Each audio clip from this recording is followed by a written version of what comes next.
Okay, we should be streaming.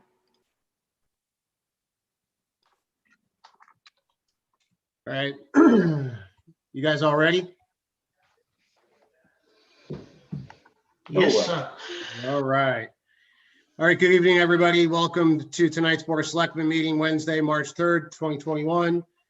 Per Governor Baker's order, suspending certain provisions of the open meeting law, general law, chapter 30A, section 20, the public will not be allowed to physically access this Board of Selectmen meeting. However, public comments and questions may be submitted to the board in advance of the meeting by completing the Google form by Tuesday, March 2nd, 2021 by 4:30 p.m.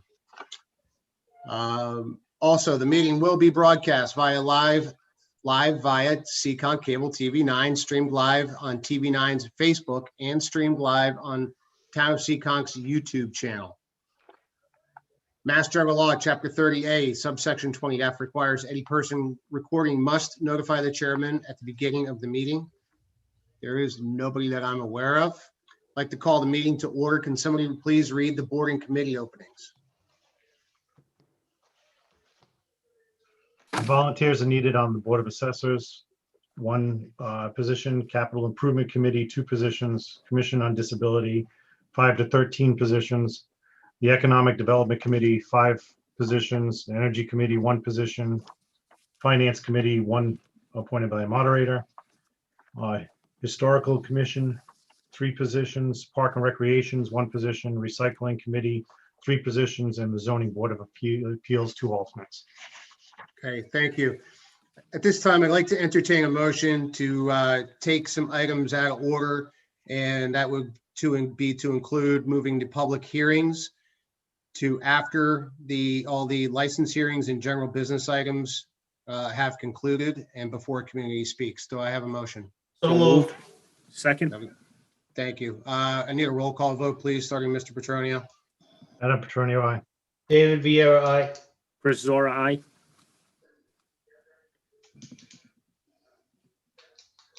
Andrea, you're on mute.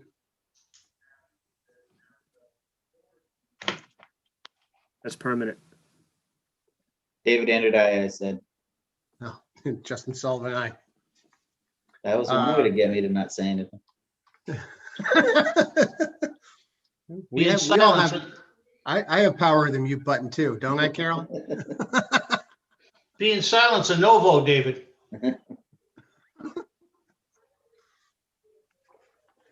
Okay, license hearings, item A, consider the request for a mobile food cart permit by Timothy Spalding to sell food at Seacock Speedway Flea Market, 1782 Fall River Ave. Mr. Chairman, this is a yearly request. Mr. Spalding comes before us every year. Everything is in order. The department heads have reviewed this. Okay, thank you. Do I have a motion? So moved. Again, Or second. seconded. You pick. Thank you. Is there any discussion? I have a question. The cover page says, obviously, Timothy Spalding to sell food at the Seacock Speedway, 1782 Fall River Avenue. But when you just read, Mr. Chairman, you said at the flea market. Is this for both the Speedway and the flea market? My concern is if it's for both and we just read it into the record as for the flea market, he's going to be limited to just the flea market. You know, that's a good pick out, Mr. Vieira. I said Seacock Speedway. I did not finish that. Is the Seacock Speedway Flea Market, which is consistent with the paperwork. Okay, so it's just That's what they applied for. okay, so, all right. Mr. Chairman, It says Seacock Speedway and flea market. Yep. Correct? No, it says Seacock yes. Speedway Flea Market. Both the item number, the paperwork, as well as the license hearing. The second page, Seacock Speedway, the letter states Seacock Speedway from and Mr. flea market. Yeah. So do you want to amend that so it's both? Yes, just to cover them if that's what they want to do. Okay. So I'll amend, well, I can't, go ahead. Sorry. So we have a motion for the Seekonk Speedway Flea Market. Mr. Vera would like to amend that to Seekonk Speedway and the flea market. I So wasn't I have clear. a second for that. Whose motion is Second. it? Is it mine or his? A whole bunch of us spoke at once. Right. So Mr. Vieira is making the motion for the amendment. I just need a second. I'll second it. It's fine. Okay, thank you. Is there any other discussion? Mr. Petronio, you had reached out. Oh, I was just pointing out, Dave pointed out what Mr. Vendetti's letter said. Okay, Yeah, that's all. thank you. All right, we have a motion and a second. Roll call vote, please, if there's no other discussion. Mr. Petronio, Adam Petronio, aye. David Viera, aye. Chris Zora, aye. David Anderson. Justin Sullivan, aye. Okay, item B, consider the request for a change of officer director for Outback Steakhouse of Florida LLC located at 1301 Fall River Ave. I'll motion to open it for discussion. Second. Second it. Okay. I saw, Mr. and I just, Kadim, do you have anything you wanted to background on this? yep, go ahead. No, this is just a typical officer director change of Outback. I know Mr. Devlin is here from Outback, so he may want to speak on the issue. Yes, thank you, Town Manager and Mr. Chair and the board members. My name is Joe Devlin. I'm a partner at Upton, Cannell and Devlin with offices at 112 Water Street in Boston. I represent Outback Steakhouse. They're here before you as was described with a perfunctory officer change. Dave Dino and Joe Cadow, longtime executives of Outback, have retired. They've been replaced by Christopher Meyer and Kelly Lefferts down at the headquarters in Tampa. It's been before the ABCC. They do a preliminary approval, and they've sent a letter to the town of Seekonk and other towns that have an Outback that the application complies with Chapter 138. So it's just awaiting your local approval, and then when that notice gets sent back to the ABCC, it becomes a part of the permanent record. Nothing's changing in the operations of Outback, as a reflection of this. Certainly, there are other things that are affecting the operation of a restaurant that are happening now, but this isn't one of them. Thank you. Thank you. Do any members have any questions? Go ahead, Chris. Mr. Petronio? Yeah, so I see the placeholder for the financial disclosures. This is I'm going to quote something I read. This is an inverted process because you own a number of businesses, correct? Correct. Okay. There is no financial consideration for this. Okay. That's why there's I nothing. wanted to make, I wasn't into, I kind of got what the comment was. I just want to make sure that my understanding was correct. On the alcoholic licenses, this is just shifting. There's no new licenses, correct? Correct. And everything else was in good order. I saw the other documents already, the drop. Mr. Chairman, Mr. Vieira? I'm looking through the paperwork here that's been presented to us. I don't see, unless it's right in front of me, a copy of this, the Serve Safe certificate. I see some certificates from the state of Florida, but I don't see anything in Massachusetts for Serve Safe. Mr. Kadim, is that required for this? Because it's at director level? No, it's because we only require at the restaurant level. And we're not looking for a change of manager or anything here, so this is just at the director level. Yep. It wouldn't apply to it. Okay, thank you. Any other questions? No, I'm good, thank you. Okay. If there are no further questions, like a roll call vote, please, starting with Mr. Petronio. Adam Petronio, aye. David Viera, aye. Chris Zora, aye. David Anderson. Justin Sullivan, aye. Thank you, Mr. Devlin. Thank you very much. Have a good night. You too. You too. General business, item A, Town clerk lottery drawing for ballot positions for the upcoming election.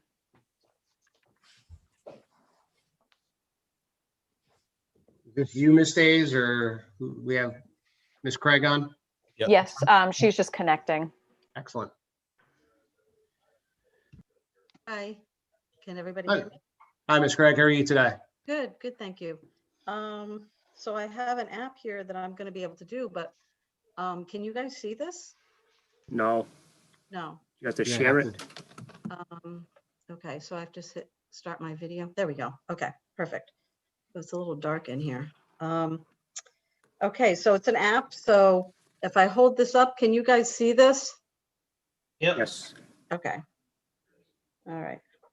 I want to be able to make sure. I don't know why that keeps popping up. Okay, so I'm going to hit, so what I did was I typed everyone's name in. So it's an app that it's like a grab bag and it will take a person's name out. So we'll get the order from that way. That way it makes it fair. All right. Hopefully you All can right. see. I have Dave Vieira up there. These are the people who are going to be on the ballot. There's 5 people running for selectmen. So this is why we have to do this order. Everybody else on the ballot, this is the only position that we will have to do this for. So let's see if this will work. All right. So I don't know if you can see that. It's drawing the first one. And it looks like it's Christopher Zora.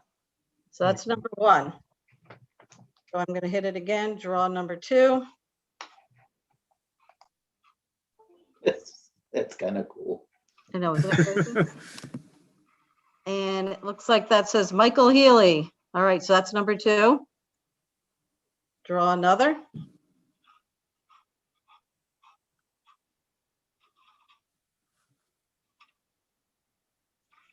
And Douglas Brown. All right. I know, technology, isn't it wonderful? And Dave Vieira. My hand is shaking here. And the last one is Nelson Almeida. All right. So that is going to be the order. Thank you. All right.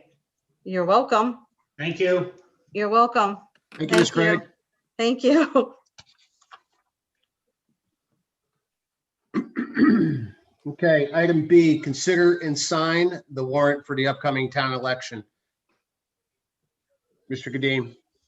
Mr. Chairman, we just need a motion from the board to approve the warrant, and then we'll leave it at the Public Safety Complex for you to physically sign. Okay, thank you. Do I have a motion? So moved. Second? Do I have a second? Second, Thank you. Any questions? All right, roll call, please, Mr. Petronio. Adam Petronio, aye. Dave Viera, aye. Chris Zora, aye. David Andrew, aye. Justin Sullivan, aye. Okay. Thank you. All right, item C, consider vote to refer the request for street acceptance of Woo Drive located in Woo Estates to the planning board for a recommendation. Do we have Mr. Cabral on? Mr. Chairman, all this is just a referral, so the board would refer this to the planning board for a public hearing. Okay. Do I have a motion to refer or motion to approve a referral? So moved. I need a second. Second, Second, or Thank you. Dave spoke. So. Okay. Are there any questions? This is Okay. all the build out, and it's just, this is routine, correct? For the acceptance, correct? Yeah, okay, Yep, they'll make a recommendation on whether or not to do the street acceptance. okay, all right. Yeah. Okay. There are no other questions. Roll call vote, Mr. Petronio. Adam Petronio, aye. David Viera, aye. Chris Zora, aye. David Andrew, aye. Justin Sullivan, aye. Thank you for hopping on, Mr. Carlson. Thank you. Have a great night. Okay.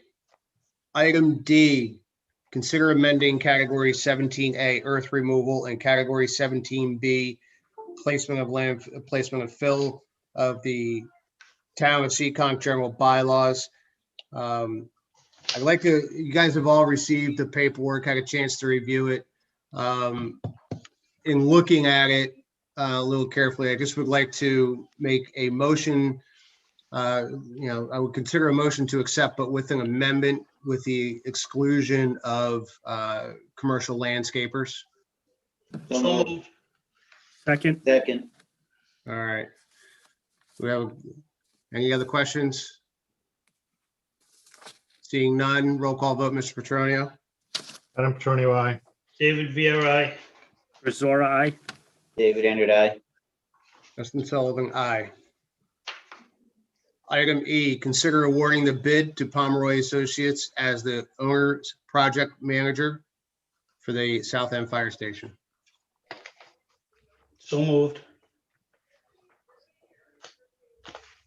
Second. Okay. Do we have any discussion, Mr. Kadim? Mr. Chairman, so the South End Fire Station Builder Committee interviewed 4 finalists. There were 7 applicants that submitted for the OPM, and 4 finalists were interviewed last Thursday. The committee did a great job on asking the questions. They were standard questions across the board. The top candidate, based on the evaluations that came out, was Pomeroy Associates, and that firm actually, their area of expertise are police and fire stations. So that's the committee's recommendation to the board. So my recommendation to the board would be that we award the contract to Pomeroy Associates for the owner's project manager for the South End Fire Station. If the board approves that, I would just ask that the board authorizes me to enter into negotiations with Pomeroy for the fee associated with the OPM services. So moved. Second. We're done. Is there any discussion? Sure. Mr. Chairman, if I may. Mr. Viera? As Mr. Kadim just alluded to, Pomeroy, in my opinion, was head and shoulders over the rest of the applicants. They went as far as visiting the site, making suggestions during their introduction to us as to what could possibly be done with the site. And they went one step further, in my opinion, and went into who the principals of the company are and the fact that they are hands-on owners. They will be there on a daily basis and ensure that the project is done, obviously, to our expectations, and work 100% on our behalf. Great, thank you. Thank Thanks you. Thanks to you and the committee for putting in all that time. I happened to listen in the other night, or you guys were doing that. It's a lot of work that everybody put into. So, thank you. We had some great applicants, though. We really did. Yeah. Worked out well. All Thank right. you. Is there any further discussion or questions? So Okay, Mr. are Andrew? they gonna be coming before us, Mr. Kadim, to kind of get I know they're gonna work with the committee, but are they gonna come before us and kind of go through any sort of introductory? I know we discussed a while back about putting together sample packets for building committees and OPMs and that whole process and what the board's expectations were. Did we ever make any headway with that? And Yeah, we've got a list. I haven't finalized the list, but I did put a list of items together that would be required for building committees. So I would say that the first process would be just to work on the negotiations, come back to the board in terms of what the fee would be, and then from that standpoint, I think introduction of who they are, the firm, would be a good introduction to the selectmen. Then that way they can start working with the building committee to start working on a bidding process for architectural services.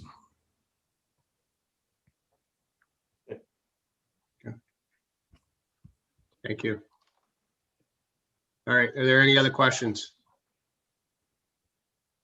This looks like Mr. Zora stepped out here. See back in. There you go. All right, seeing no other questions, can I get a roll call vote to, with a motion to approve and authorizing the town administrator to enter into negotiations? So So moved. moved. Okay, roll call vote, please, Mr. Petronio. Adam Petronio, aye. Dave Viera, aye. Rosora, aye. David Andrew, aye. Justin Sullivan, aye. Okay.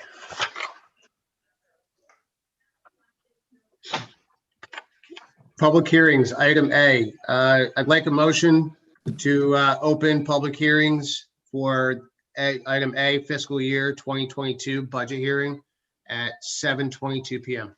So moved. Seconded. Roll call vote, please. Adam Petronio, aye. David Viera, aye.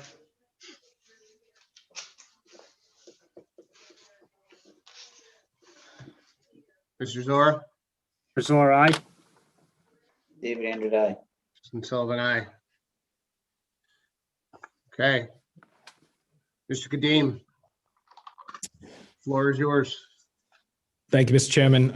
First off, I just want to begin by anybody that's watching this at home. The presentation can be found on the town website under the departments, town administrators department, the actual page there, you'll see budget information and it'll be the first presentation that's there.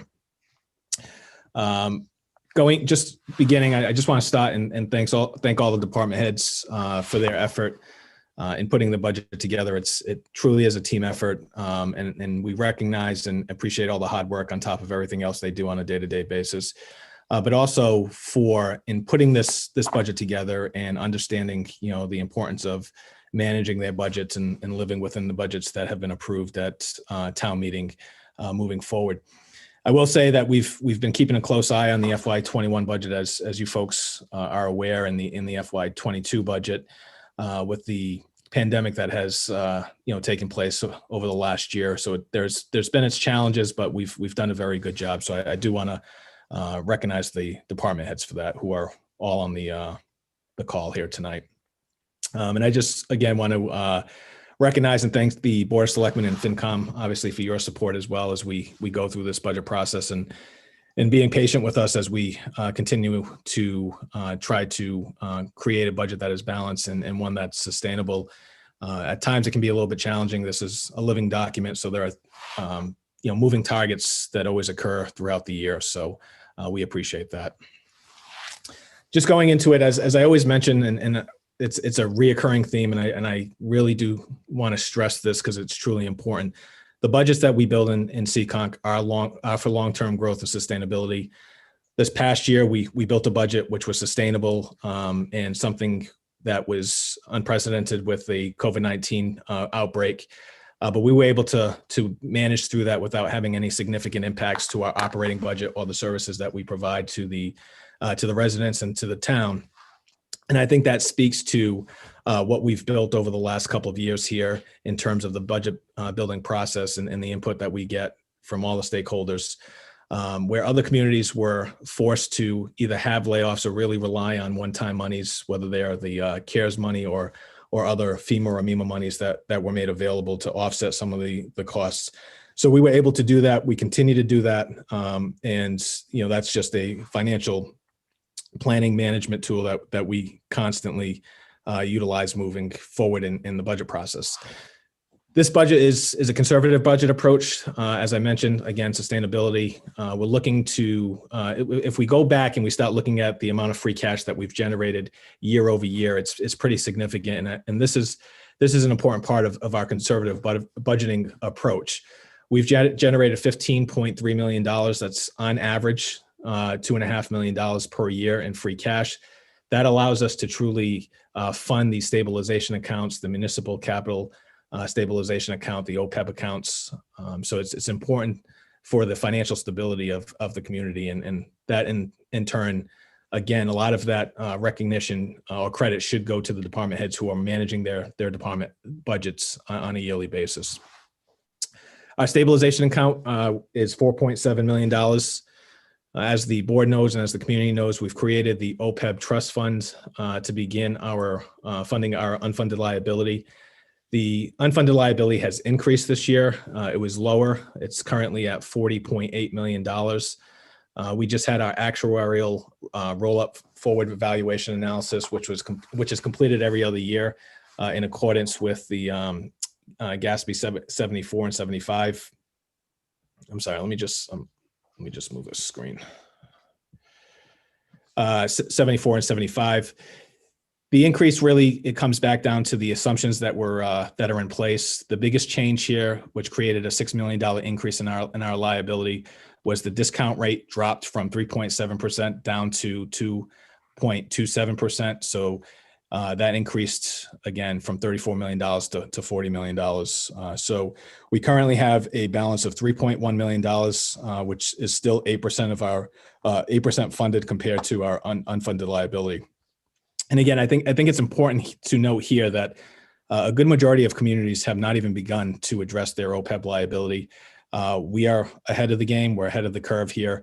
And this truly is similar to the pensions where a lot of the communities had unfunded liability pensions, and you start to see the getting it to a point where it needs to be fully funded by a certain amount and the impact that it has on the yearly operational budgets within. Our pension number has increased significantly because we're looking to be aggressive to fully fund it based on Bristol County Retirement Board. We've also eliminated, as I mentioned before, we have eliminated free cash in the general fund, so we do not use one-time monies to budget or build up our operational budget, so that we're not creating any structural deficits in the future years.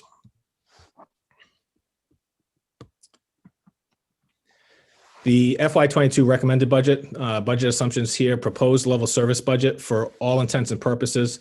What we're looking at the town level is truly a level service budget. We have one or two items that have some new increases, but outside of that, we are providing level services, not a level funded budget, but again, not changing any of the services that we're providing.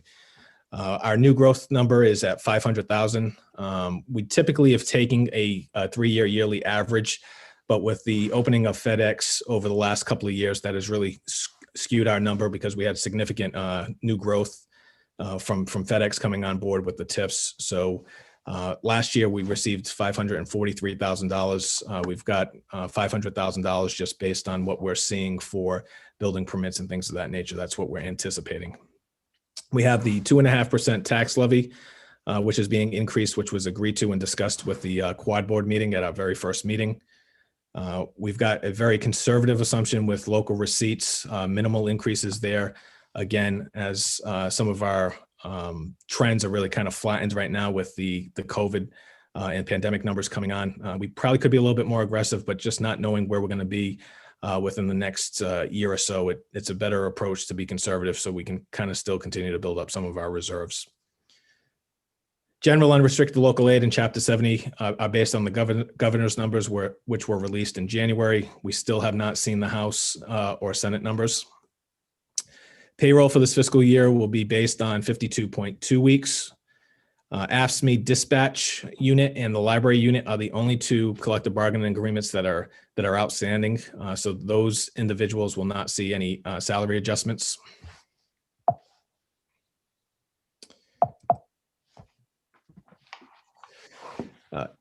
For the FY22 budget summary, fiscal year 22, we have a balanced budget at $63,440,668. That reflects a 4% increase over fiscal year 21, or a $2.5 million increase. The general fund is at $62,168,389.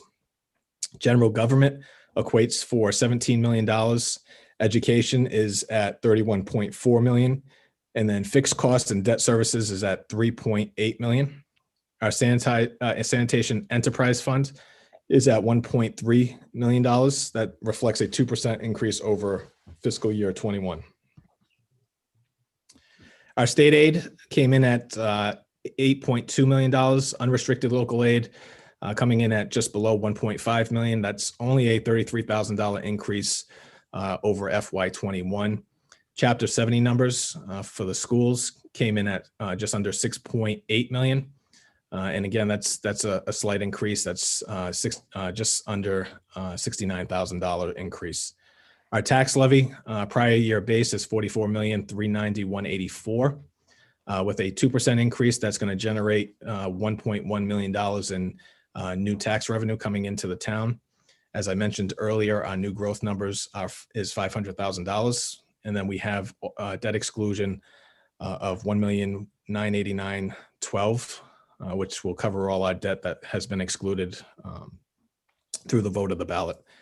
Local receipts coming in at 2.1 million. It's a 3.8% increase from FY21. I do want to point out, though, that that increase still reflects, even with the 3.8% increase, it still reflects a decrease of 1.3% if we go back to fiscal year 20, right before the pandemic hit. FY21 saw a 6% decrease in budgeted receipts. Motor vehicle excise estimated to be $2.8 million. Could you repeat that real quick? I'm sorry. I'm sorry, which one? The local receipts, you were making the comparison of the decrease of 1.3% from FY20 and the 6% decrease in budgeted receipts. Yeah, so we This had is based on what you allocated in your budget, correct? Correct. Yep. So you're further decreasing the FY20 budget by 1.3 as far as local receipts. Am I understanding that? No, correctly? so FY22 is going to see a 3.8% increase. But what I'm saying is that when we go back 2 years, we're still experiencing a decrease in local receipts. So we haven't really, over a 2-year period, saw any increases in local receipts. It's an increase year over year, but not over a 2-year period. We haven't gotten back to the loss that we've experienced for the pandemic is what I'm saying. Thank you. You're welcome.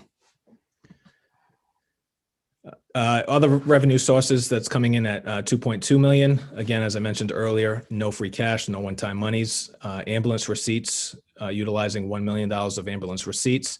Overlay surplus, 800,000. Other revenue sources, 385,000. For our revenue type, this is just really just a chart that really kind of shows and depicts where we are. Some people are visual learners. So here you can see real estate accounts for 75% of our revenue, 11% coming in from Chapter 70. The next highest would be other sources at 8%, our local receipts coming in at 3%, and then state aid coming in at 2%. So the overall department budgets, general government, 2.9 million. That's a 2.9% increase. And again, here, I always want to caution people like to look at percentages. Some of the percentages get a little skewed in terms of if you look at percentage to percentage, you'll see a 2.9% here, then you'll see other departments if you look at other environmental services at 12.6. Just because the budget is so low, having a $1,000 increase or a $3,000 increase will jump those percentages up. Just keep that in mind as we go through this. So general government, as I mentioned, a 2.9% increase. Legal, $165,000. That's a decrease of 5.7%, which equated to a $10,000 reduction. Public safety, $10.2 million. That's a 4.8% increase. Education, 3%, coming in at $31.4 million. Highways and streets, $1.7 million, 9.2% increase. Other environmental, $100,000, 12.6% increase. Human services, $646,000, 6.8% increase. Culture and recreation, 1.2. That's coming in at 1.3% decrease. Debt and interest, 2.2 million, 17.7% increase. And then other fixed costs, 11.5 million is a 4.3% increase. Can you clarify on that I'm sorry, can I clarify on what? The debt and interest? The debt and interest jump. Yeah, I'll get to that. I break them down in the next slides. Is it okay if I get to it when the slide comes up? Okay. So this pie chart is just the breakdown of departments, so you can see which departments are accounting for what percentage of the total budget. As Typically, we see education coming in at 51%. The next highest would be employee benefits and fixed costs at 18%. Public safety coming in at 16%. General government coming in at 7%. Then debt service at 4%, and then human services at 1%. This is just the general fund expense over a 5-year trend analysis. So you'll see the increases. The green reflecting education, you'll see the 31.4 million there, and the slight increase year over year, going all the way back to 2018. The next highest is the purple, which would be the employee benefits, the fixed costs. The light blue, which is being called out with those numbers, is the general government. So you can just see in comparison, general government to education year over year from 2018 to 2022. And then I'm going to go into the highlights. There are some departments that I don't highlight because there are minor increases and updates. So what I tried to do was capture, as I typically do with the presentations, all the big highlights so that anybody that doesn't go through the budget will know exactly where these changes are. So for general government highlights, town administrator's office, that budget is $429,169, 1.7% decrease over FY21. What we're doing in order to, unfortunately, in order to close a budget gap, we had a pretty significant budget gap coming into the budget, even though we were having level services, with not having the increase in the revenue numbers that we anticipated. We've had to close it, and one of the ways of closing this budget gap was to reduce some staffing level in the office of the town administrator.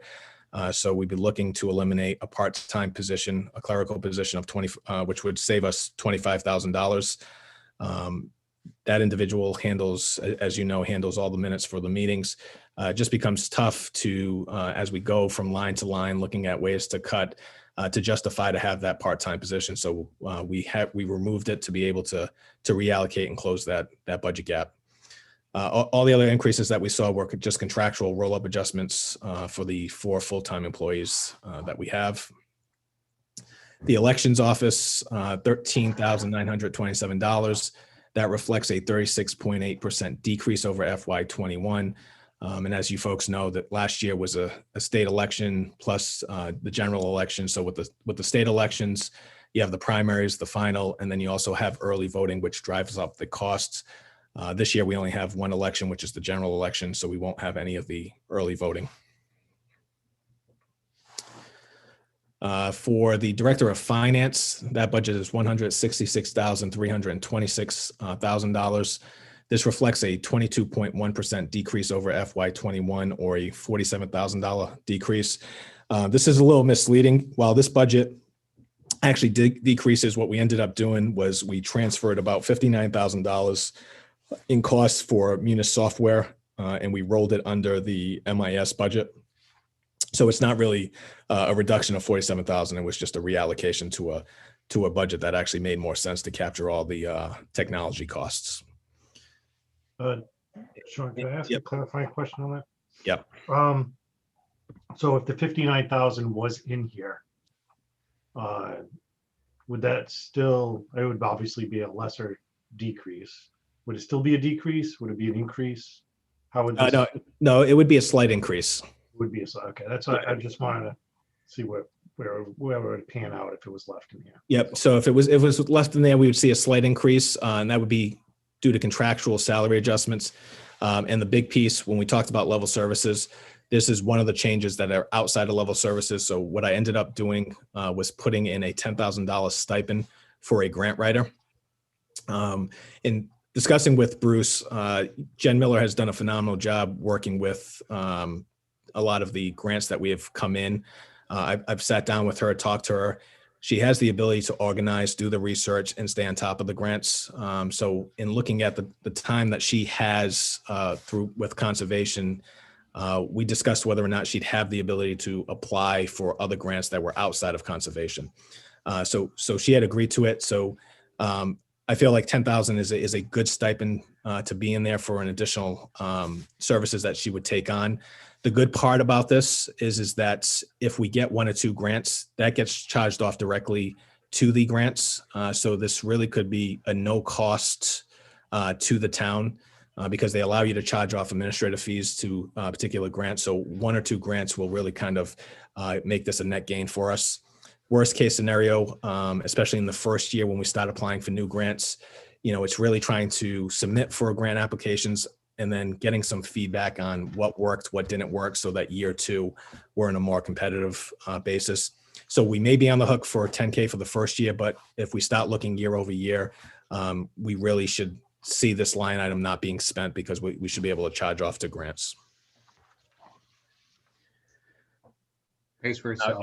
And obviously, yeah, right. It's and it would obviously bring more monies into the community. The assessor's office, this reflects a 3% increase over FY21. So similar to the discussion we had with local receipts, the assessor's office saw a significant decrease because we reallocated some expenses.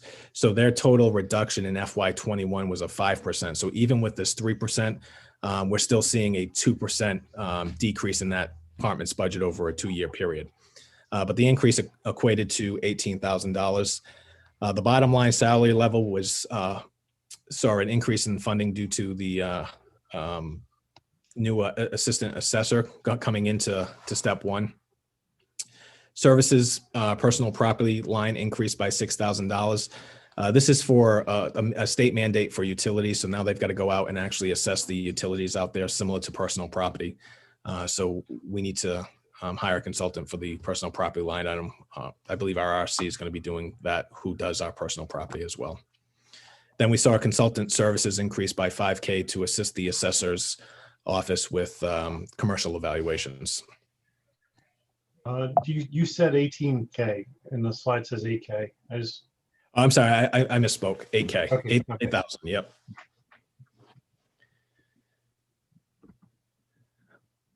So the collector's office, $165,067 for their budget, 7% increase over FY21, increase of 11,000. That's solely due to increases. Looks a little higher because we've got 2 individuals that are having step increases. So you have about a 5% increase in between lanes when they go up from one step to another. Treasurer's office, $197,352. That reflects a 3.4% increase over FY21, or a $6,000 increase solely due to contractual increases. The town clerk's office, $142,185, reflects a 4.5% increase over FY21. Again, that's due to solely contractual increases. Zoning board, $51,315 for their budget, 7% increase, contractual increases and step increases for clerical staff.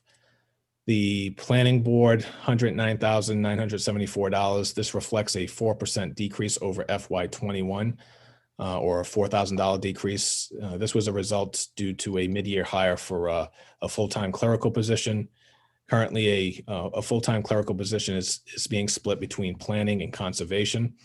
One thing we're looking to do here, this is another one that kind of goes beyond level services, is we're looking to add a full-time position in planning and a full-time position in conservation. So we'd be adding 1 new position. Looking to do this as a mid-year hire.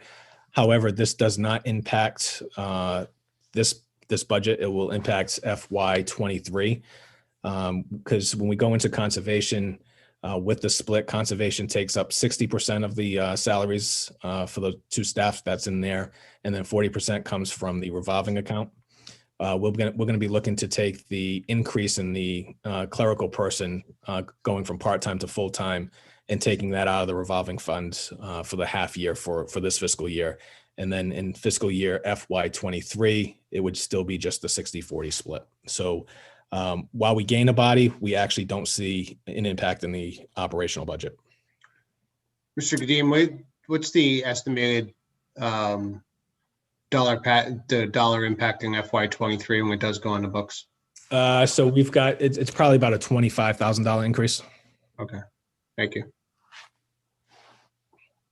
So that's where we get the, when we start looking at reductions on the part-time on our end as well.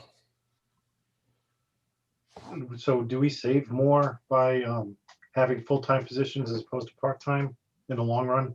Is it more efficient? We do, because then you have, there's a need, so then you would have to have 2 part-time people to really fill in the hours that were required. We tried to do the split originally, getting 1 full-time and having it split planning to conservation. It's just the amount of work that planning ZBA requires is too significant, and then conservation is getting busy themselves with all their applications, so it just wasn't working out. There was really a push to try to make this move happen last year, but we tried to hold off on this. This year, it's really become challenging trying to split the time between the meetings. So you've got 2 individuals who are really working on 3 different with 3 different committees. You've got the planning board, the ZBA, and conservation. The amount of meetings that they have, and then public hearings, things of that nature, and the planning associated with it, and the minutes that go into it. It just became a little bit challenging to also try to do the day-to-day work as well. So it's really needed in this position. So Yeah, it eliminates waste. Because Yeah. Beside Mr. Kadim, planning and zoning, a lot of their issues are time sensitive. that's correct. So they're Yep. going to be done obviously in a timely manner. Right. So- Conservation is the same way with Right. with approvals and things of that nature. So.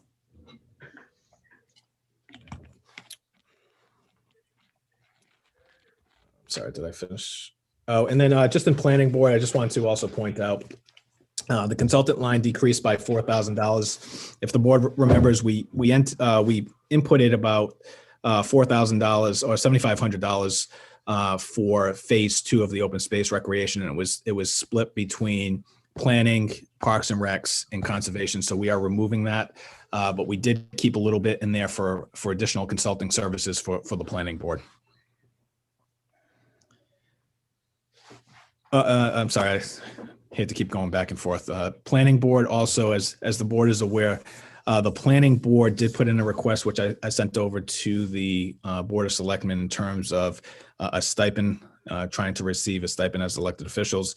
I did not include this in the actual budget. So the budget of $109,974 does not include a stipend for the elected officials.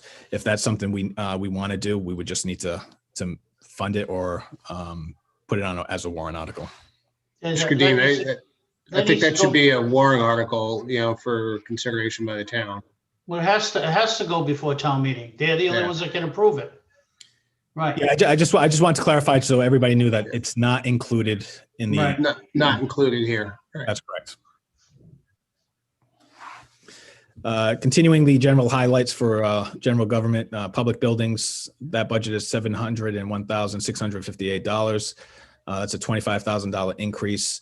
Adjustments really were made to a number of our town buildings for electric and gas lines. We were seeing some spikes there, so those adjustments were made to reflect actuals. And then we included over at the public safety building, the service line item, we increased that line item by $18,000. Again, that building's somewhat of a new building, but it is getting old. So some of the repairs that are required, again, a little bit expensive. So we wanted to make sure that we had enough to cover ongoing routine building maintenance over there. As I mentioned earlier, legal services was reduced by $10,000. And that's solely just to reflect a 3-year adjust for the 3-year actuals that we've been seeing. All right, moving on to the public safety highlights for the police department. That budget is just under $4.8 million. That's a 5.8% increase or a $260,000 increase. This salaries of 40 full-time employees. Salaries for union officers increased by $110,000. That was just based on salary adjustments and cost of living adjustments that were agreed to in the collective bargaining agreement. We have clerical salaries being increased by $5,000 due to clerical step increases. The vacation replacement line increased by $5K to reflect actuals and to also adjust for base rate changes. Sick leave replacement line was increased by $25,000 to reflect actuals. Then we also increased $25,000 for the military leave line. We have more of our officers who are in the National Guards and are required to do some military leave. So we've had to account for that. Court time replacement, that decreased by $8,000. Holiday pay was increased by $9,000 to reflect a salary rate increase. We had a $78,000 increase for the educational incentive, which was due to collective bargaining. And then we added a special line here for our special officers, so $24,000, which is to cover the monthly mandatory hours that we've had. I believe it's 8 hours a month for the special officers. Before I get into fire, I typically have communications. Communications didn't have much of a change. The one thing I did want to highlight under communications is that we had that salary that was approved last year for a new position of the radio specialist. So we haven't filled that yet. We're going to push that off in order to try to get some savings for a mid-year hire. So that position won't be advertised until probably October, November. Hopefully trying to find an individual to fill that position for December. And then also, just before I get into the fire department, I know, as you folks know, I had a family emergency during the last meeting, and I didn't have an opportunity to speak to the SAFER grant. And I really just wanted to quickly speak to that, just because I think there was a internal communication breakdown between myself and the chief, and I just wanted to go on record and talk about the significance and the changes that we've made to the fire department. I don't want anybody really walking away either in the community or in town hall thinking that our fire department is not staffed at a safe level.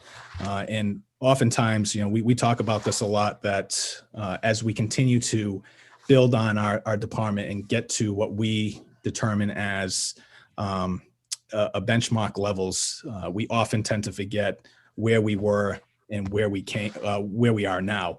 So I just want to take the opportunity to, number one, again, thank the community for their support and their commitment to public safety across the board. It's not just the fire department. That goes to the police department and to communications, as well as DPW. Animal control is in the same boat as well. But I also want to thank the Board of Selectmen and FinCom who have taken on a very aggressive approach to make sure that we're strongly committed to improving all of our public safety departments. And I just want to highlight a couple of things. So since 2014, the fire department operating budget has grown by $1.5 million. That's a 53.4% increase since, as I mentioned, 2014. Staffing levels have increased from 32 firefighters to 40 firefighters. The department has gone from 6 firefighters per group to 9 firefighters per group. We're also anticipating, as you all know, with the building of a South End fire station, that we would need 8 additional firefighters to cover the South End fire station. The community and the board has supported new positions in the sense of the deputy fire chief, a new position for the fire prevention captain. We've added 4 additional lieutenant positions. So instead of having 1 lieutenant per group, we've added 2 lieutenants per group. We went from 12-hour shifts to 24-hour shifts. We've increased the admin clerical staff from 35 hours to 40 hours. And this was all within our operating budget. On top of that, you can see this graph where you can see the increase year over year in the fire department budget, going back to 2015, all the way to the projection of 22. In addition to just the operational budget, we've also really invested in capital items. And this really is a staggering list when you go back to 2014, what we've actually invested in just the fire department alone here. In addition to the operating budget, we had a ladder truck at $775,000. We've added 2 new fire engines at a cost of $1 million. We've added 2 new rescues at $480,000. We've added all new 4-inch hoses and fittings for all our fire trucks at a cost of $90,000. We've added SCBA's breathing apparatus at $88,000, and that continues because that's a yearly lease. We've added brand new turnout gear for our firefighters at $110,000. We've had 2 new admin vehicles at $80,000, 2 new hot monitors at $140,000, 2 automatic CPR machines at $32,000, the Jaws of Life at $45,000, the active shooter packs at $10,000. And the list goes on. And when you look at it, it comes up to $7.9 million in capital investments. We had the Banner Fire Station technology of $10K, ambulance billing dispatch server, which cost us $28,000, medication and equipment for to fit out the rescues at $15,000. We had a radio antenna that we had to fix at $12,000. The radio system and the radios. Again, this one in particular goes across for communication and the police, but that's $3.1 million that the community supported.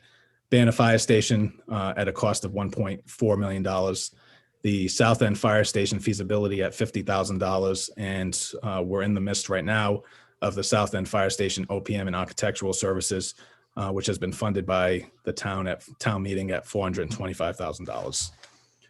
So all that is a significant investment into the fire department. We appreciate that. And, as we start to look at making decisions, again, we are centered on statistics, making sure that we're driven by our decisions are driven by statistics, so we can back up our requests. Call for services going back from 2015 to 2021. The line up top shows you the total calls for service. So FY15, 28, 25, going out to FY21, again, only capturing up through the end of February, is at 2349. Structure fires, that's going to be the blue line, the blue bar line all the way at the bottom with the number above it. So the average structure fire is about 14 per year.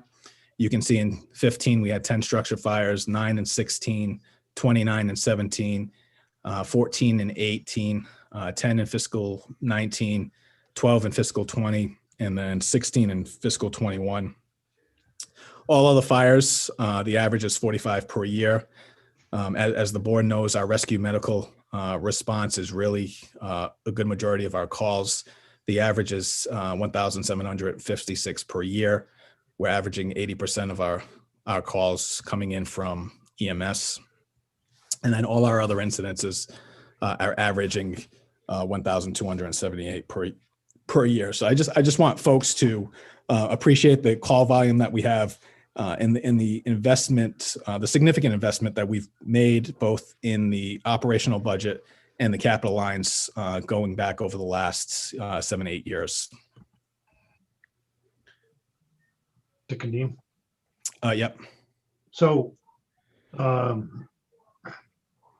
the force structure increase from 40 to 48 personnel, in what budget year are we anticipating that force structure increase to happen due to the South End Fire Station build up? Yeah, so we would have to build that up over the next couple of years. So we have, I'm sorry, I was just trying to share my other screen here.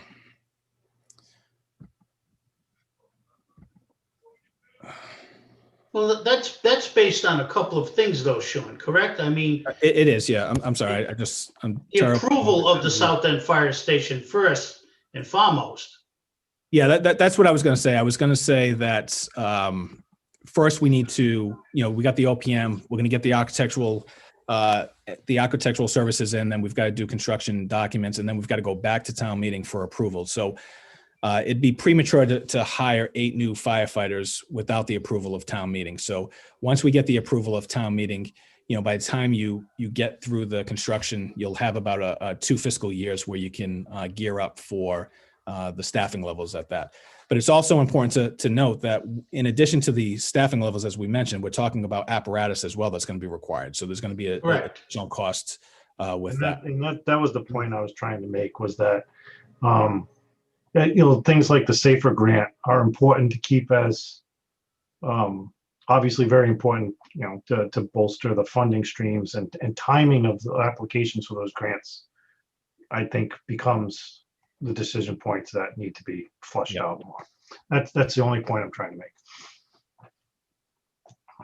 Okay, Yeah. I'm sorry. I'm just not as good as Carol is with this whole. Just give me a second. I think I got it now.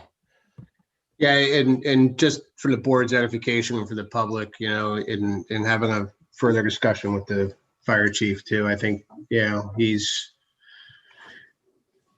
really wanted to kind of move the needle a little bit. I give him credit, but he also understands that we also need to have more information in terms of also making educated decisions and as we go forward. So I'm fully confident that he knows what he needs to do. So. Okay, and the other thing I just want to point out as I get back to the fire department budget. So the when you folks in FinCom are looking at the actual notes in Munis, you'll see the staffing levels state that we're adding captains. That was actually notes prior. So I forgot to remove that. So captains are not built into this budget. So again, this is level services for the fire department, with obviously with the exception of some changes that we got here. The fire department's total budget for FY 22 is $3.9 million. That reflects a 3.9% increase over FY 21. Staffing levels, again, going to remain at the 40 FTEs. That's 1 chief, 1 deputy, 2 captains, 8 lieutenants, 28 firefighters. The deputy chief salary is going to be reduced because it's going to be a mid-year hire. That's another mid-year hire that we've pushed out to try to close the budget gap. So December, you think? December, yep. So we'll do a October, November hiring process, starting the hiring process. Salaries for the union officials increased by $88,000 based on collective bargaining agreements. EMT stipend increased by $49,000. The overtime increased by $30,000. Holiday pay increased by $14,000, again, due to collective bargaining. Educational incentive, that increased by $8,000 due to collective bargaining. Over on the expense side, services phone lines increased by $1,500. We added $6,000 for testing of apparatus, and then we had an $8,000 increase for service contracts for the various IT contracts that we have in the fire department. And then our motor fuel line item was decreased by $6,000 based on usage. Continuing with public safety, we've got the building inspectors budgets here. $249,779. That reflects a 11.7% increase over 21. Contractual salary increases for the 3 positions that are filled in that position. The local inspector full year salary adjustment of $21,000 for the new hire that we had. So that was rolled over to FY 22. The plumbing inspector, that budget is $19,345. That reflects a 107% increase. Again, this is where I talk about the percentages here. That was an increase of $10,000 over FY 21. And this is due to a requirement to support the state mandate of making sure that mechanical plans are reviewed prior to inspections. So we have the inspectors coming into the office reviewing these plans. So there's an added increase as we pay them their per diem inspectors. The electrical inspector, that budget was $35,000. That reflects an increase of $3,000, and that's just solely due to the forecasted demand for electrical permits. Animal control, that budget was $268,136, 6.5% increase or $16,000. Salary adjustment based on contractual increases, and this also covers the ACO that had when we added the second ACO mid-year last year. So we're recognizing the full salary this year. So that was an increase of $11,000. So that's the roll up there. Then we had an increase for the contractual on-call stipend that was agreed to in the collective bargaining of $9,000. The holiday line item was reduced by $5,000. Uniforms increased by $1,500 due to collective bargaining. The services phone line item was reduced by $1,250. And then we had some various other expenses that were reduced by a total of $1,500. For streets and highways, the Department of Public Works, $1.7 million. This reflects a 9.2% increase over FY21, or an adjustment of $143,000. This is one other department that doesn't necessarily have what I would say, quote, level services. There's one change that's not truly level services, and I'll get into that. But we've had contractual salary adjustments of $40,000 for all the staff. We're not seeing any increase in staffing levels here. So we have the 2 admin, 2 clerical, 3 foremen, 1 mechanic, 1 building maintenance, 5 operators, 7 truck drivers, and then 2 part-time staff, which equates to 22 full-time employees. And this is the change I was talking about. We added $80,000 into the capital line item to build in a truck replacement program. As we had discussed last year, we really wanted to kind of work in a program similar to the police department, where we're able to, on a yearly basis, get build into our operational budget a replacement of 1 truck per year, so that we're constantly maintaining our trucks and not having to tap into the municipal stabilization account, so we can free up those monies for other capital items. So this is the first year that's going to be in the budget. We had services. Uniform line item was increased by $6,000 due to the new employees that we took on for FY21. Motor fuel increased by $5,000. We had our supply vehicle line increased by $9,000. And then we also increased the equipment line item repairs by $10,000. And then we had other various expenses that totaled about a $7,000 reduction. This one says other environmental highlights, but I did slip in health and human service, health services into this. So it's not just solely environmental highlights, but conservation, $100,499. Again, a 12.5% increase, or a $11,000 increase. The increase, a majority again, is due to the collective bargaining adjustments. We had equipment rental that increased by $4,000, and then we had consultant services that was reduced by $4,000 to cover the reduction I had told you about, that one-time consultant for the parks plan. Community health services. The big change here is a $3,000 increase that the health department is looking to fill the position of the community health nurse. We haven't had it in a long time. The rates that we had were old. In trying to and working with the health department, they're looking to get a registered nurse. So we needed to increase the hourly pay from $25 per hour to $30 an hour to try to attract a registered nurse. This still covers what we would need over that part-time period, about 10 hours a week. John, I think the former health agent was a registered nurse. That's the reason we didn't fill that position. That's correct. Yep, she filled in that role, and there was still some discussion trying to free up some time on her end to try to get a nurse as well. Right. Obviously, with the pandemic, it makes a lot of sense. So we just needed to make that minor adjustment. Just switching gears to human services. Human services budget is $222,776. That reflects a 5.7% increase over 21. Step increases in collective bargaining adjustments for the 5 employees. Veteran services.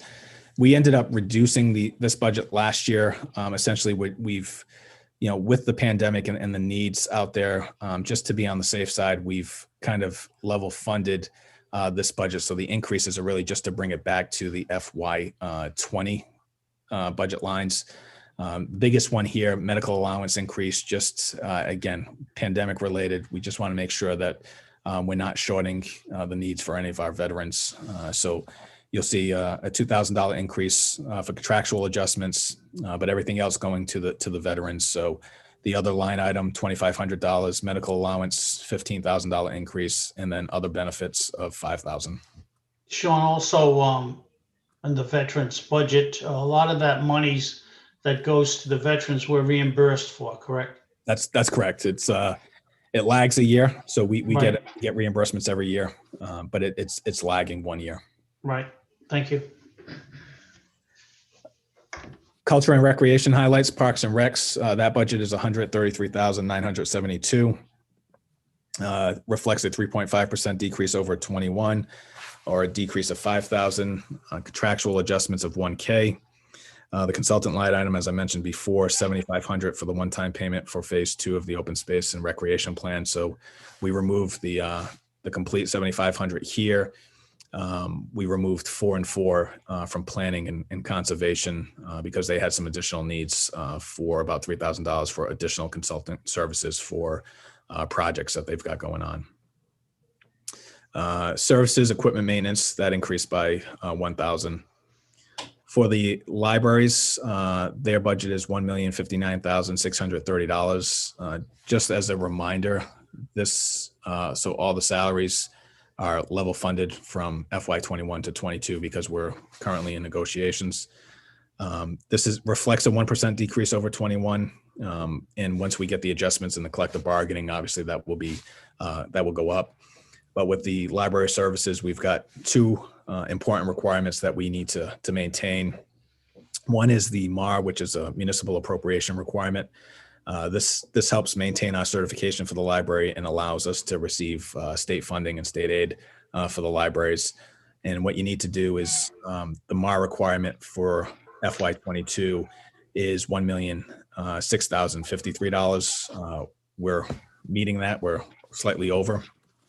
And the way this is calculated is that you got to take the 3 prior fiscal years and get an average of that, and you need to add 2.5% increase, and that's how you get that MAR number. And then also, based on our population, we need to meet a 16% state requirement for materials for the library, so for books and things of that nature. This budget does cover that.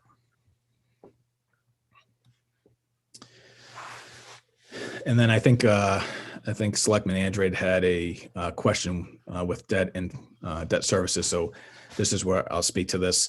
Debt and fixed costs increase here. So debt and interest, that was $2,263,445. This reflects a 17.7% increase over FY21, or $340,000.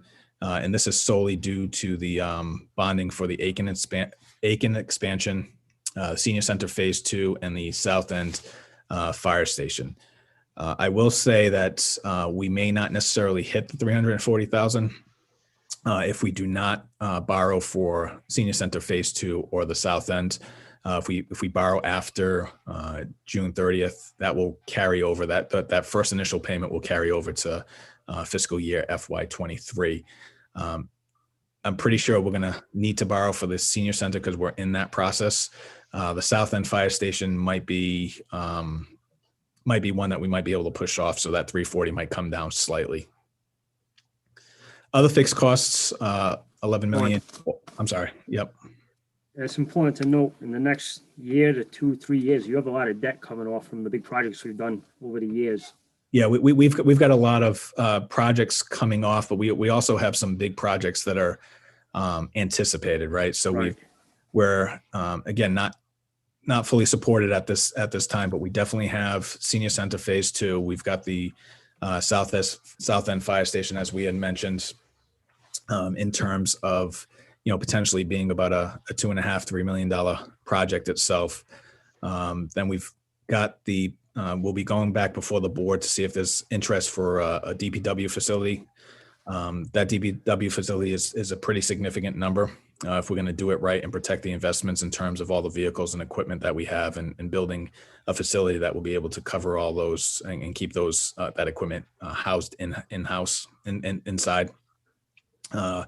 We've also got the library, which I just and you may not have seen it in your email, but I just sent out an email to the board with updated numbers for the library project, because we're outside the escalation increases. So we've got a new estimate for what that cost is going to be. So as opposed to 17 million, I believe, and I don't have it right in front of me, but I think that increased by about $2 million or $1.5 million to 19 million. 19, almost 20. Yeah. So, and again, those are estimates, because we will never know the true cost until we go out to bid for it. But, and I just haven't had an opportunity to speak to the library to see if the the cost associated with that for the reimbursement will also increase based on our numbers, or are we capped at a certain dollar amount? So, we've got that project coming on. We've got the athletic fields for the schools, and I'm sure the schools will have some additional, building projects that are going to be coming on. So there are some significant projects that have a higher price tag than Seekonk has typically seen. I think when you start looking at some of the projects that we've done, they've been, $1.4, $1.5 million. Some of these other price tags are going to be up in the, tens of $20 million for the projects to do them properly. So what are you anticipating, or at least planning for the DPW build out? Because I just did a similar facility. I actually did a large facility.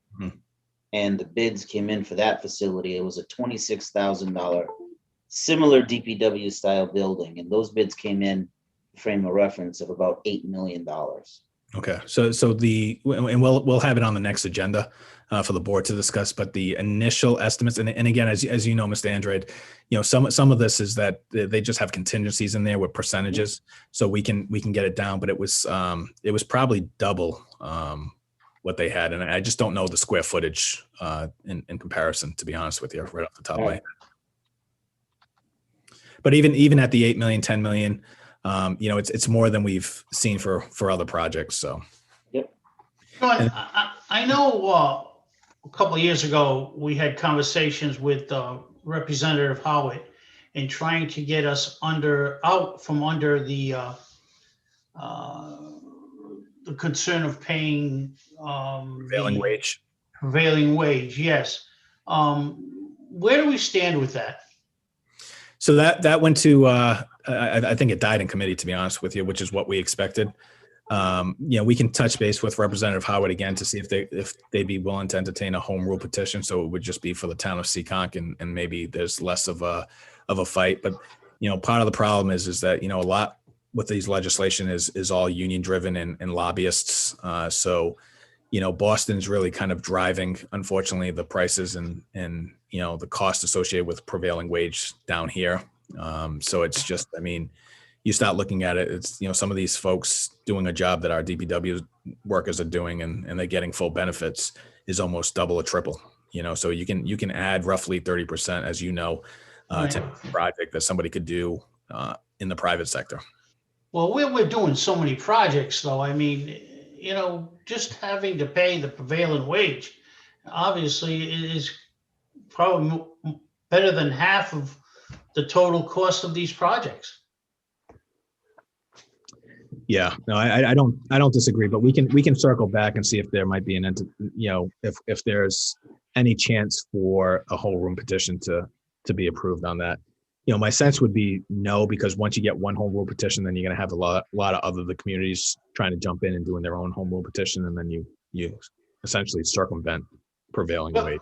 So they're always saying how badly they want to help the cities and towns. Obviously, that's a clear way of doing it. It doesn't cost anybody anything. Yeah, and because I know you helped me with the letter that went up to Representative Howitt.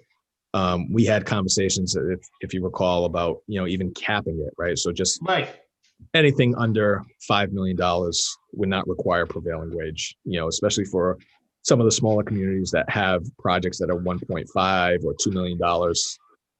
You're not adding an additional 30%, because at the end of the day, it's all taxpayer money, and it's just really, it's kind of obnoxious, the cost associated with it. So yeah. So thank you, Sean, with regards to the projects that you had just laid out. So in the next meeting, we'll be talking about the capital improvement recommendations. You're going to mention this DPW. We're going to go through that, and I think you and I had also discussed that we want to have laid out for people as well the projects that sit in front of us, so it becomes a little bit more tangible, so we can, as you say, for us visual learners out there. Mhm. Yeah. So. Yeah, and I've highlighted it at the quad board, so I know FinCom and the quad board members themselves are familiar with what the projects are, but it's always good, especially for the public, to see exactly where we're going to be. And then, as we mentioned before, is what's the strategy going to be? So that, we've typically have debt exclusion, right? So that's really increasing the taxes above the 2.5% without a real prop 2.5 override, right? So you get the increases for the life of the project until it's paid off, and then obviously it falls off. The other piece too is do we start to build some of our debt payments within the operating budget? So if you do, for every project that you do that, it's a significant impact to the operating budget because we don't have any current debt and we don't have debt retiring. So you're going to have that initial shock of taking on these principal and interest payments over the course of anywhere from a 15 to 20 year life expectancy for some of these projects. So Right. Sean, a question as relates to that. If you decide that you're going to build some of these costs into the operating budgets, how do we ensure that at the end of the debt that we back that dollar amount out? For the operating budget, or are you talking about the debt exclusion? For the debt exclusion? Yeah, the debt exclusions, those come off automatically. So once the project is paid for, then those will fall off. We've got a debt schedule which is maintained by Chris DeFonts, and it's reported to our financial advisor, so they maintain that. So once they come off, then we've got to lower it, and then we also submit a debt exclusion or debt schedule report to the state as well.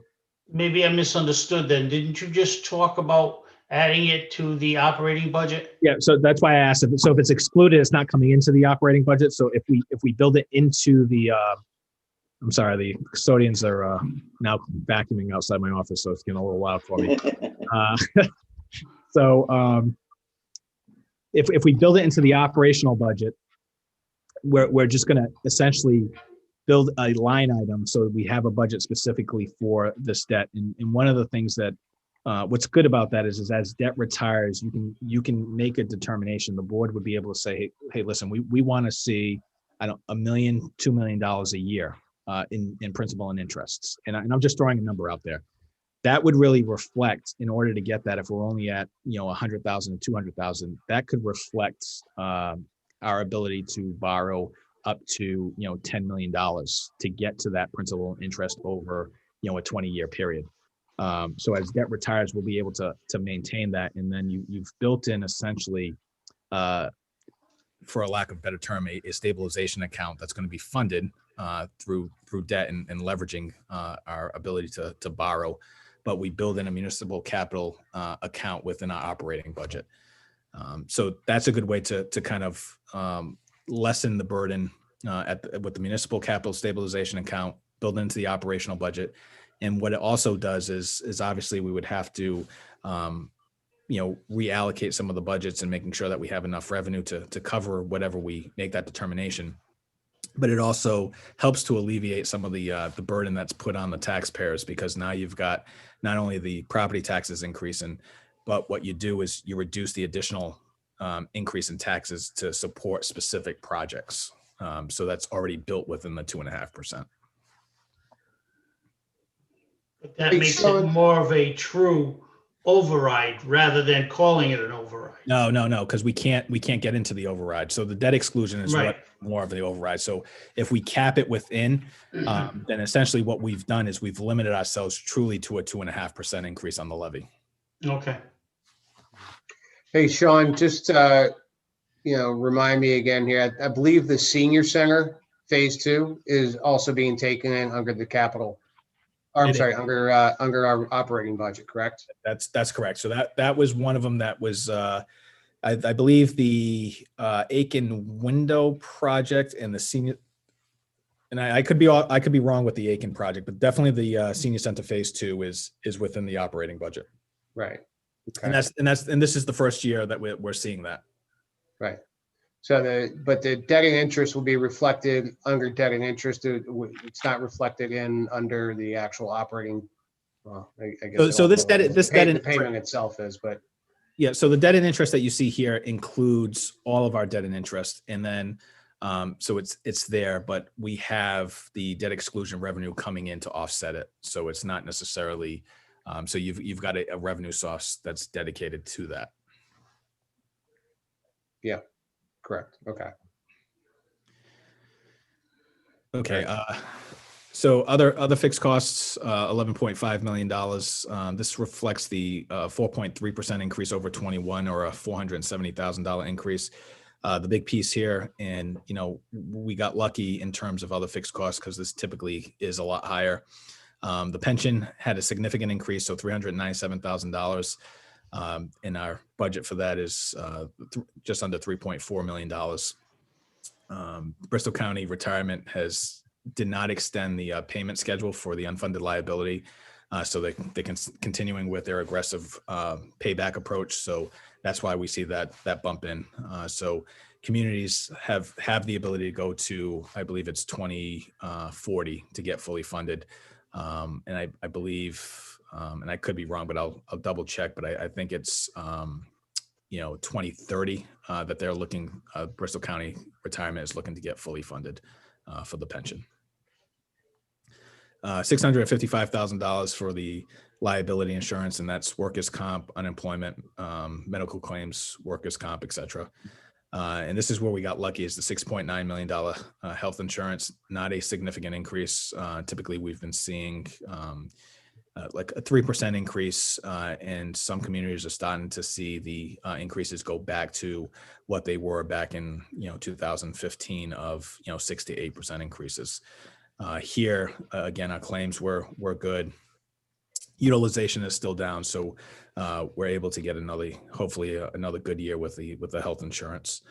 $579,000 for other insurances, and that's a good majority of that is the wage taxes that we need to pay.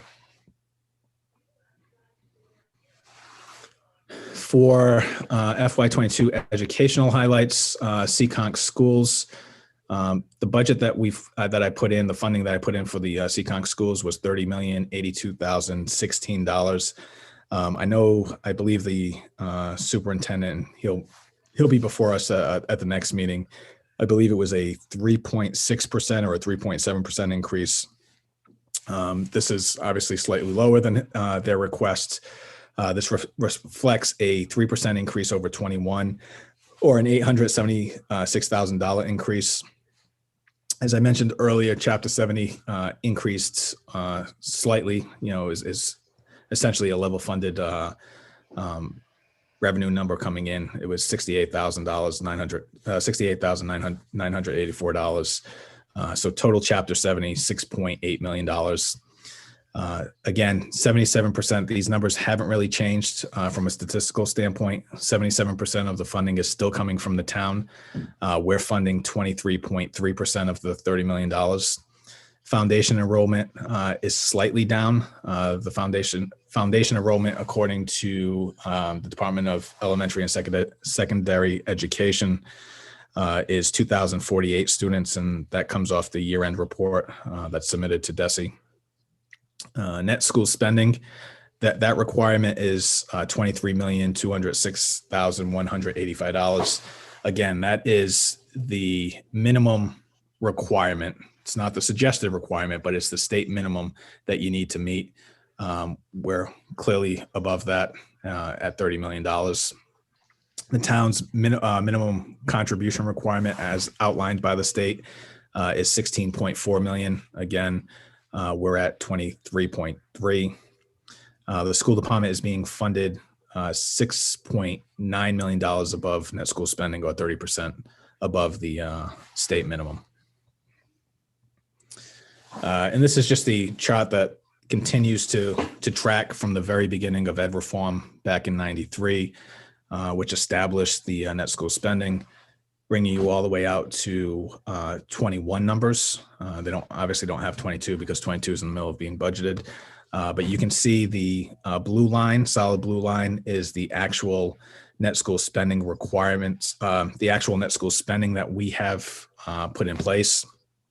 The foundation budget, or if you look at the foundation budget and the gray dotted line, are pretty similar in the later years. But if you track the dotted gray line, That's the required net school spending from the state. So you can clearly see that, as I mentioned before, with the call out on this chart, $6.9 million above net school spending. Said he's coming before us at the next meeting. Yep. Continuing on the educational highlights, Tri-County school assessments, just under $1.3 million. That's a 0.7% increase over 21. The foundation enrollment is 83 students. That's a decrease of 6 students. CCONC represents 9.57% of the enrollment over at Tri-County. It was a Just a jump. question on that. Yep. It's been rumored, and I don't know how true it is, that we pay for that portion between Tri-County and the Bristol Aggie. Is that true? Or is that all rolled into the school budget? No, we pay for it. This is a So separate. that's outside of the school budget? Yeah, so the number I just showed here, this one is specifically for the schools, the CCOM. Right. So that goes directly to the schools. When you look at the overall total budget for education, you'll see that all rolled in. But for the CCOM schools, $30 million, Tri-County 1.3, and then Bristol Aggie is 41,000. Right. We had to do emergency transfer this past season, right, for Bristol County? Bristol County, yep, and that's why you see the 97% increase over fiscal year. They had more students that went in there, so that's 17 students currently. Okay. So you're okay. So you're We accounting were for at that 10 is what I was going to get at. Yep. Yeah, I think we were at 10 before. So it's like that's Yep. 9 or 10. Yeah.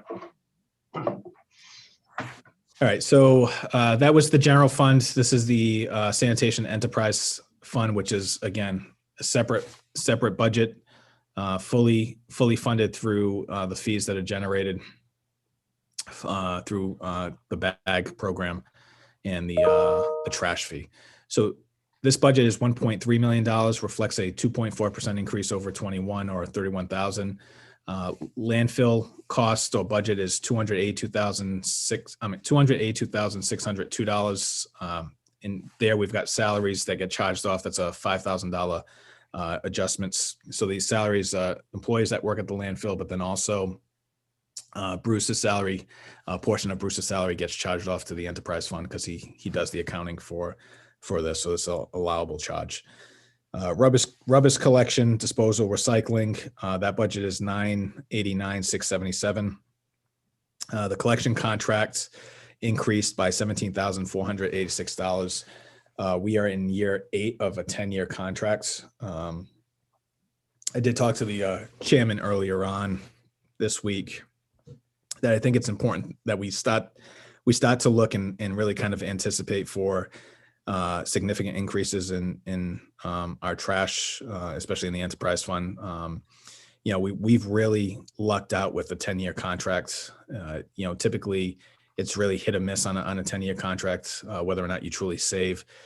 This one we really did because with the China sword situation that's going on, where China is no longer importing recyclables, there's been a real significant impact on the recycling market, where just the tipping fees alone just for recycling are close to over $100 per ton, and there's really nowhere to get rid of the recycling because that was really one of the major markets that we're dealing with it. So a lot of the contractors that have been doing the collections and things of that nature have significantly increased the tipping fees, obviously, to cover the cost that they've received. So we've benefited here from a tipping fee of going from $78 per ton to $79 per ton for solid waste. Our estimated tonnage is 2,650, and the recycling cost is just a percentage year over year. So again, once the 10-year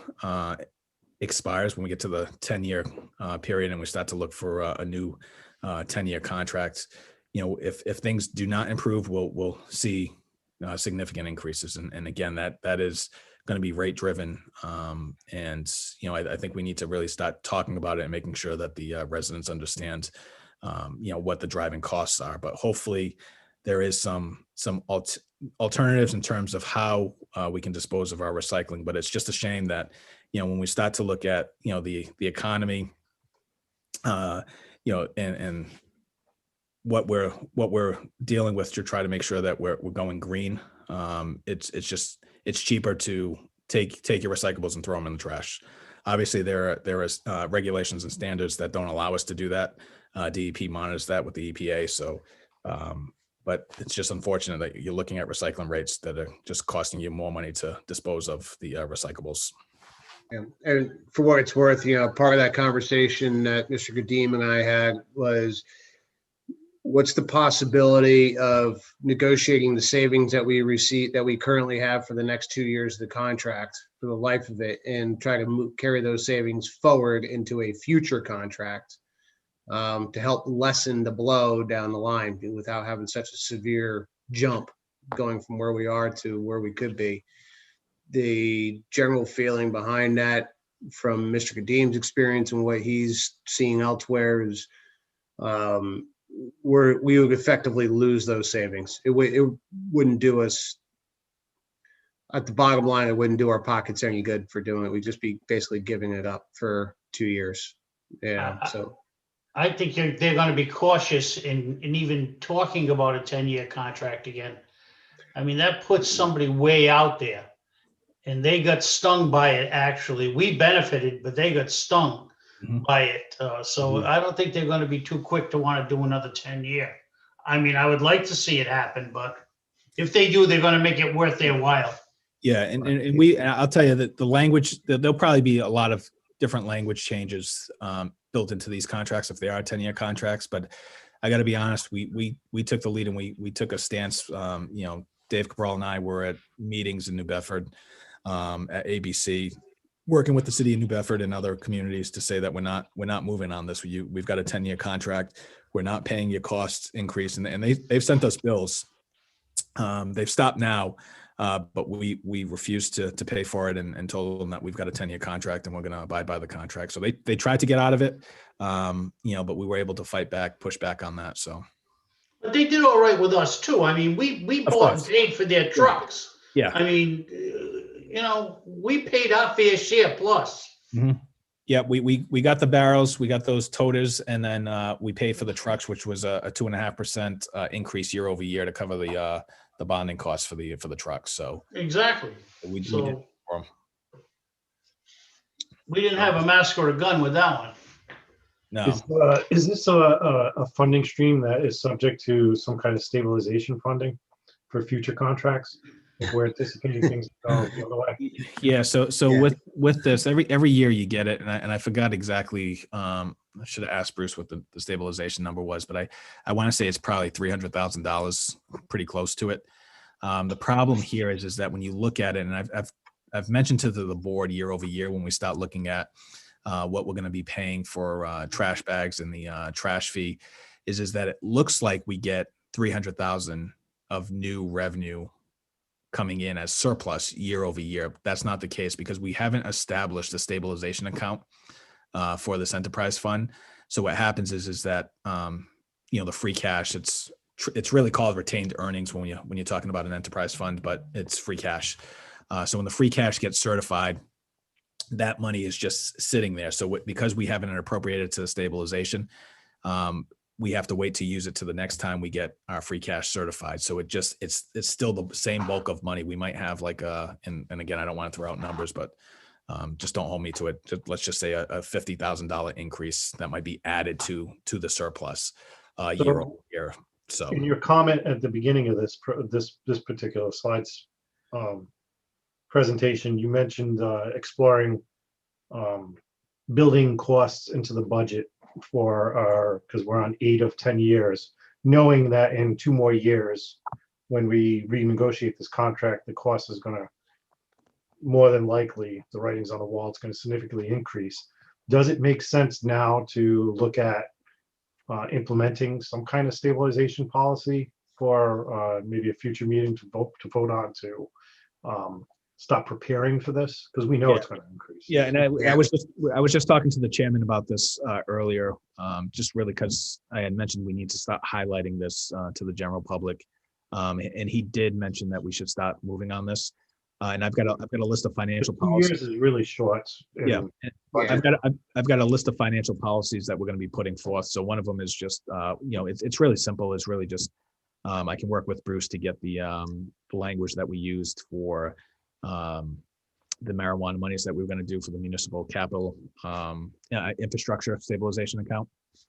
So we'll And be able, that's also something that offsets for other, the marijuana, you mentioned marijuana, right? yeah. So we set up a specific Offsets from impact fees and whatnot to go into this. to go into it. So we can copy the language in there and then just bring it to town meeting to get it established. That actually makes a lot of sense. And to that end, I mean, the discussion then becomes is how do you further build that, not just from, call it, impact fees of current projects that we have, but you have to go back to the taxpayers.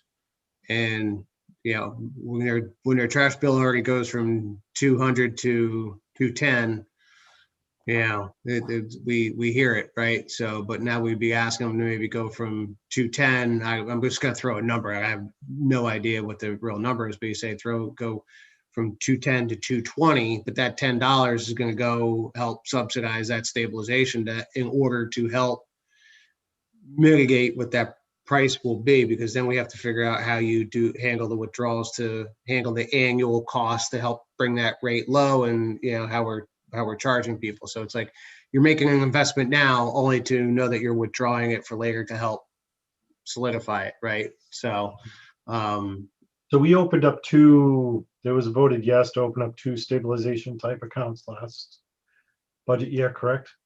No, I think it was just just one. just that one. Oh, one was a stabilization, one was something else. That's right. Yeah, it was a stabilization to take the impact fees from the cannabis retail when they get up and running to help subsidize the infrastructure. And this is a perfect example of an infrastructure program that needs to be stabilized. No, I think the intent, Mr. Andre, if you want to hop on, because I know you were also pretty vocal about this at the time, but this was to help do anything from road projects to various other Buildings, it was basically setting everything up for those type of big projects that we know are going to be coming down the road, and to start planning for it rather than. Which makes total sense. So in that spirit, I would say that we definitely need to look at something for this. So this would be something separate because, as Mr. Kadim highlighted earlier, the number of capital projects that are sitting before us in the coming year/years, right? Next couple of years here. That's where a lot of those cannabis dollars would go towards to help. Yeah, because here's mitigate the what my impact of the concern town. is, Mr. Chairman, is that as infrastructure develops over time, the second and third order effects are hidden costs and things that need to be stabilized, or that obviously are going to suffer from an increase in costs over time, such as sanitation removal, police and fire coverage, all the various departments. For everything that's built in Seekonk, all these departments then need to provide some kind of service that could be affected. Sanitation, just looking at this contract, is one of those that seems to like it's gonna slap us in the face in 2 years. Mm-hmm. Exactly. That's my point. Yeah. Okay. So the last bullet here is just the indirect costs, again, covering salary costs for Bruce and some of the employees that work directly here. So that's $54,251 that gets transferred from an expense over into the general fund as additional revenue for us on the operating side. And then that's the last slide. I'll open it up to questions if there are any more questions. I think we've been doing that as we've been going along. No, yep. That works for me too. I got a question. Mr. Petronio, who's that? Mr. Petronio, is that you? That's Zora. Mr. Zora. Sean. Yeah, I'm sorry. I've been looking at the breakdown and everything. Are we, for police cruisers, we're down a few. Are we going to increase to get another one into the So- rotation? Yeah, so they still, so some of the cruises that came down should be insurance Yeah. covered. So the insurance will take care of that, but we still have the rolling line item, capital line item. Yeah, it's built into the budget though, correct, Sean? Yep, it's already there. So yearly replacement is already there. Yep. It is there, but last year, when I was stating, we had a dedicated cruiser, so that kind of put us behind, and then we lost 2 this year, so technically, in my eyes, we're down 3. We're Yeah, behind so 3. the insurance will cover the ones that are lost, but we have the $160,000 that's built in. So if you got the Munis report, page 80, Yep. page 31. Yeah, I'm on it right now, so it looks Okay. like there's 3 right now. Mhm. I'm not sure, there's one that's almost double. Number 17, but I didn't know if we were just beefing up to get 1 extra to try to get ahead of the game, or at least somewhat even. So in this budget we haven't, but we've got the insurance, and then we can also look into the forfeit and seizure monies that can be utilized for some additional capital items. But the cruises that were taken out of service, again, that the insurance will be covering those. Okay. So those are funds that have specific rules and that apply to replacing cruisers, right? Is that what you're talking about? The seizure money? Correct. No, that can be used for Seizure anything. money is not necessarily for cruisers, but you can use it for it. But that's just the drug money that gets. But that's like one of like a limited number of things that could be funded out of it. Right. Right. That makes sense to use that money first. Especially for this. Any other questions? I'm good right now. Do we have, if there's no other questions here, I'd like to entertain a motion to close public hearing on FY22 budget at 8:48. So moved. So move. Second, Okay, roll call vote, please. Adam Trudino, aye. Dave Viera, aye. Azor, aye. David Andrew, aye. Justin Sullivan, aye. I just want to check here, since we've got the department heads on and, I know some people had logged on tonight, and then give them an opportunity to ask some questions while we're still on topic. Fortunately, this kind of blends into community speaks, but if there's anybody in the audience that has questions at this time, if you could please raise your hand. If you're on video, you can go to the corner and raise your hand and I'll look. How do the call-ins? I do not know. They just have to dial *9 and it will raise their hand for them. Okay, so those who have called, if you have any questions, please dial *9 Hey, Mr. Chairman, can you add to that questions or statements? or statements. Yeah. Well, I Sure. mean, you may have a department head that may want to make a statement justifying their budget. So just give it one more minute here. I don't see anybody looking for any further comment or statement. So, okay, at this time, seeing nothing else, I'm gonna move on. If nobody else has anything else they'd like to add. Community speaks. I did not receive any questions. And again, I don't see anybody in the audience. I think there's just one thing we need to add. Good job, Mr. Kadim. That was again very thorough as always. I concur. Thank you. Very good point. Thank you. Nice job. Thank you. Very good. Nice job, Sean. Thank you. Okay, other business, discuss other topics not reasonably anticipated by the chairman 48 hours before the meeting. There's nothing that I'm aware of. Town administrator's report. So went into DBW, so we'll talk about that at the next meeting. Executive time, we were hoping to go live. We're still live in a test environment. We haven't gone live. There's been some issues with our test environment, so we're still working with Tyler Technologies. But employees are still in the test environment, clocking in, clocking out, but still doing the old payroll to tie out to make sure that there are no payroll issues. So hopefully we'll be going live soon, fully in a live environment shortly. Outside of that, that's all I have right now, Mr. Chairman. All right, thank you. Board of Selectmen liaison reports and comments. Bristol County Advisory Board, I have nothing new. Aiken School Expansion Committee report. I might have nothing new right now. They're in the middle of getting furniture and stuff ready to come in.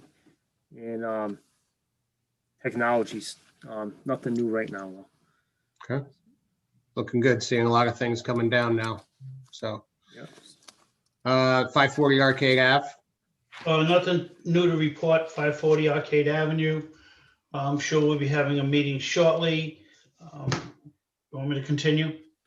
Sure, Veterans Council. Veterans Council, we will be getting together with the Veterans Agent to start working on the program for the Veterans Memorial. I don't know what it's going to be this year. Probably, again, won't be a parade, but maybe a short ceremony. We need to get some input from the board there as to what the board thinks we should do with the COVID. I realize a lot of the restrictions are being lifted by the governor, but do we want to take the chance in doing a parade? Do we want to do a small ceremony with social distancing? So food for thought there. Let's talk about it so I can pass it on to the Veterans Council as well as the Veterans Agent. Dave, did Bristol just announce that they were going to do their parade or something like that? They Yep. just announced, yes, they just announced that they're going to do their parade. Listen, I for one, I think we're starting to move into a, I'm gonna knock on wood here, we're good, but numbers are trending in the right direction, plus with vaccines. Right. I for one would like to, I would, if you guys want to do something, whether it's a ceremony or a rolling parade, I think is what Right. you guys have planned for Veterans Day. I certainly would endorse that. I think we're moving into, I'm going to be optimistic here. I think we're moving into better times here. I think, Well, I sure hope so, and I think the people need to get back to that. I mean, to feel some sort of normal life again. But again, I didn't want to propose something at the Veterans Council meeting and have the Board of Selectmen not obviously look Yeah. favorable upon it, So again, as long as we have your blessing, we'll. I'm just one guy. I mean, I would tell, whatever the other guys seem to think too. I mean, you want to get some consensus, of course, but I'm just one. I'm all in favor of whatever. I mean, so that's two of us, and if we can hear from the other three, that'd be great. I can Mr. say that Andrew? I would love to see it happen. And I would just hate to see go through all the work and all of a sudden it spikes again, God forbid, and call me Mr. Gloom. I'm sorry, but yeah, I would say shoot for it, but just keep in mind, you never know what's going to happen in the next few months, right? Well, it's a lot easier to cancel it than it is to plan it. So, Right. I mean, if we plan it and for whatever reason we have to scale it back or cancel it, well, at least we had a bright spirit there for a while and things got close to being normal again. But again, if we have to cancel, we have to cancel. I mean, we've done it before. So, I mean, that's my take on the whole thing. I mean, Chris and Adam, what's your feelings? So I'm all in favor of doing something, and in light of that, if we want to err on the side of caution, I think that because we had to cancel the motor parade for Veterans Day, that is probably the most conservative thing that we could do to plan forward. Just if we decide to do a full blown out program and the COVID numbers don't really pan out the way we want, I think that we're less likely to cancel a motor parade as opposed to a full blown event. So I think that it makes sense to move forward with what we tried to do during Veterans Day and just move forward with that type of planning, because at least it will be something. And I think we do need to do something. Okay. I'd support a full blown out parade. But to what Adam said, if we can have a backup plan for rolling parade, I don't know how hard that would be, but I think we're It's good not, for. it's not hard at all. I mean, you just plan them both simultaneously and obviously with a reasonable amount of notification, you just notify the participants as to what it's going to be. That's all. The only Guys. problem is outside participation, such as bands and that sort of thing. They usually like at least a 30-day, notice one way or the other. So maybe we don't go with any outside band participation this year to avoid any cost to the town because we didn't go through with, the plans initially. So maybe we just stick with what we have at hand in town for this year. Yeah, I'm all, As far as the high school band and that sort of thing. all right, I'm in support of it. Let's make it happen. All right. Good. Gotcha. There you go. Thank you. South End Fire, is there anything else to add on that now that we've covered the OPM conversation? No, I think that's, we've come a considerable amount of ground we've covered in a short period of time, and we'll try to keep that momentum up. Sean, I don't know what it looks like to you, but I'd like to at least go before town meeting for the fall. Yeah, I think that's possible. I mean, it's still aggressive, so we still got to stay on the aggressive schedule as we anticipated. But I think it's doable Right. to get to the fall town meeting. Well, that's what we'll be shooting for. Yep. Thank you. Thank you. Okay, do any of the board members have any other comments that they'd like to make? Okay, seeing none, I'd like to entertain a motion to enter into executive session to adjourn to enter into executive session to A, consider the purchase, exchange, lease, or value of real property pursuant to Mass General Law, Chapter 38, subsection 21A6, as having the discussion in open session would be detrimental to the negotiating position of the town, 472 Taunton Ave. Item B, to conduct strategy sessions with respect to the negotiations with the Director of Communications per Mass General Law, Chapter 38, subsection 21A2, as having the discussion in open session would be detrimental to litigation or bargaining position of the town. And item C, to conduct strategy sessions with respect to Seekonk Public Library employees. Let me start that one over. With respect to Seekonk Public Library Employee Association, MLSA, AFT, Massachusetts, AFL-CIO per Mass General Law, Chapter 38, subsection 21A3, is having the discussion in open session would be detrimental to the litigation bargaining position of the town. So moved. Second, Roll call vote, please. Adam Trony, aye. Dave, Viera, aye. Chris Zora, aye. David Ended, aye. Justin Sullivan, aye. Good night, folks. Thank you.